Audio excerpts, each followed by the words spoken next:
Hello friends, इस video में हम पढ़ेंगे class 10th chapter 1 real numbers. तो हम स्टार्ट करते हैं। Let's start with the definition of real numbers. Real numbers क्या होते हैं?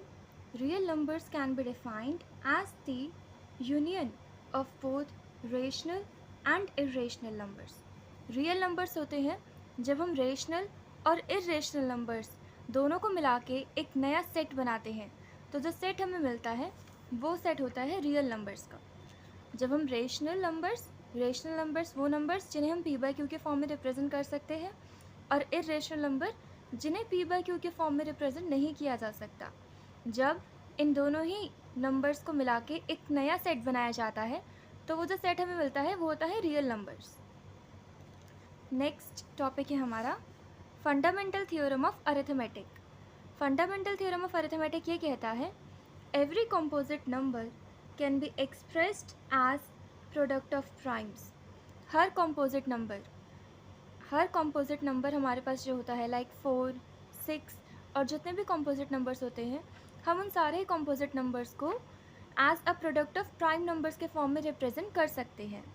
And it also says that this factorization is unique apart from the order in which the factors occur। और ये जो फैक्टराइजेशन होती है मीन्स किसी भी नंबर का जब हम फैक्टराइजेशन करेंगे तो उसका जो ऑर्डर होता है, नंबर्स होते हैं वो यूनिक होते हैं। उसमें नंबर के ऑर्डर से फ़र्क नहीं पड़ता है। हर नंबर का अपना एक यूनिक फैक्टराइजेशन होता है। फॉर एग्ज़ाम्पल हमारे पास एक नंबर है 46, तो इसके जब हम फैक्टर्स निकालेंगे, इसका जब हम फैक्टराइजेशन करेंगे तो वो आएगा 2 इंटू 23। तो 2 इंटू 23 को जब हम मल्टीप्लाई करेंगे तो 46 ही आंसर मिलेगा। जब हम जो 46 है उसका फैक्टराइजेशन यूनिक है, इसको हम 2 इंटू 23 भी लिख सकते हैं या फिर 23 इंटू 2। ये 46 क्या है? कॉम्पोजिट नंबर है, और 2 और 23 दोनों ही प्राइम नंबर्स हैं। हर कॉम्पोजिट नंबर को हम प्राइम नंबर्स के प्रोडक्ट के फॉर्म में रिप्रेजेंट कर सकते हैं। आई होप आपको ये दोनों कॉन्सेप्ट्स क्लियर हो गए हैं। इन कॉन्सेप्ट के साथ हम स्टार्ट करते हैं एक्सरसाइज 1.1। तो इसका फर्स्ट क्वेश्चन है express each number as product of its prime numbers. हमें कुछ नंबर्स दिए गए हुए हैं और हमें उनके प्राइम नंबर्स के प्रोडक्ट के फॉर्म में रिप्रेजेंट करना है। मीन्स जो अभी हमने फंडामेंटल थ्योरम ऑफ अरिथमेटिक में पढ़ा था उसी का एप्लीकेशन है ये। फर्स्ट पार्ट है इसमें हमारे पास 140 का जब हम प्राइम फैक्टराइजेशन करेंगे तो वो कैसे आएगा? 140 इसको हम 2 से स्टार्ट कर सकते हैं। Let's start with 2 into 70। Then we have next 2 into 35, then 5 7 ज़ा 35 एंड 7 1 ज़ा 7। तो ये जो 140 है इसके प्राइम फैक्टर्स कितने हुए? 2 to the power 2 into 5 into 7। ये इसका यूनिक फैक्टराइजेशन हुआ। यहाँ पे आप नोटिस करें तो 2, 5, 7 तीनों ही प्राइम नंबर्स हैं। मीन्स हर कंपोजिट नंबर को हम as a product of prime numbers represent कर सकते हैं। नेक्स्ट पार्ट देखते हैं अब हम। नेक्स्ट पार्ट है 156 का prime factorisation. 156, let's start with 2 again।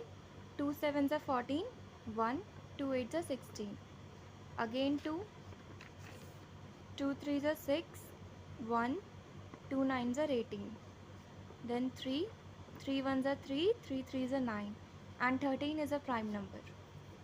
जब तक ये नीचे 1 नहीं आ जाता तब तक we will go on dividing it again and again with the prime numbers। तो 156 का प्राइम फैक्टराइजेशन क्या हुआ? 2 to the power 2 into 3 into 13। One more thing I wanted to tell you here is that कि यहाँ पे ज़रूरी नहीं है कि आप 2 से ही स्टार्ट करो। यू कैन स्टार्ट विद इधर 3 और इधर 13 ऑल्सो, क्योंकि ये चीज़ मैंने बताई थी फंडामेंटल थ्योरम ऑफ अरिथमेटिक के टाइम पे कि ऑर्डर इसमें मैटर नहीं करता है। What matters are the numbers. ये नंबर्स आपको सेम ही मिलेंगे, यूनिक ही मिलेंगे हर एक पार्ट के लिए, बस उनका ऑर्डर आगे पीछे हो सकता है। नेक्स्ट पार्ट है 3825, 3825, 3825।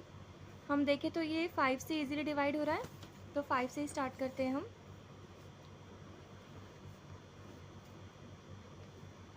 5 7 ज़ा 35, 3 32, 5 6 ज़ा 30 एंड 5 5 ज़ा 25। अगेन ये 5 से डिवाइड हो रहा है। 5 1 ज़ा 5, 5 5 ज़ा 25 एंड 5 3 ज़ा 15, 153। ये 17 से होता है।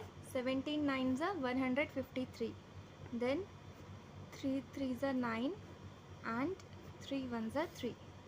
तो इसका जो प्राइम फैक्टराइजेशन आएगा 3825 का, वो आएगा 5 to the power 2 into 17 into 3 to the power 2। Next part है हमारा 5005। 5005 क्लियरली ये 5 से डिविजिबल हो रहा है, तो 5 से ही स्टार्ट करते हैं। 5 1 ज़ा 5, 0 0 एंड 5 1 ज़ा 5। नेक्स्ट इसे 2 से तो ये डिविजिबल नहीं है। 1 + 1 is 2, 3 से भी नहीं है, 4 से भी नहीं है, 5 से भी नहीं है, 6 से भी नहीं है। Then let's check with 7। So 7 1 ज़ा 7, 3 30, 7 4 ज़ा 28 एंड 3। ये 11 से हो रहा है। 11 1 ज़ा 11 एंड 3, देन 13। तो इसका जो प्राइम फैक्टराइजेशन आएगा 5005 का, वो आएगा 5 into 7 into 11 into. Next part है हमारा 7429। 7429 इसका अगर हम देखें तो ये 17 से जाएगा। 17 4 ज़ा, देन 3 एंड 7। नेक्स्ट ये नंबर हमारा 19 से डिविजिबल है। 19 2 ज़ा 38 एंड 3। 23 अगेन एक प्राइम नंबर है एंड दिस। तो 7429 का प्राइम फैक्टराइजेशन क्या होगा? It will be 17 into 19 into 23। तो यहीं पे हमारा फर्स्ट क्वेश्चन कंप्लीट हो गया है। नेक्स्ट वीडियो में हम कंटिन्यू करेंगे एक्सरसाइज 1.1 सेकेंड क्वेश्चन के साथ।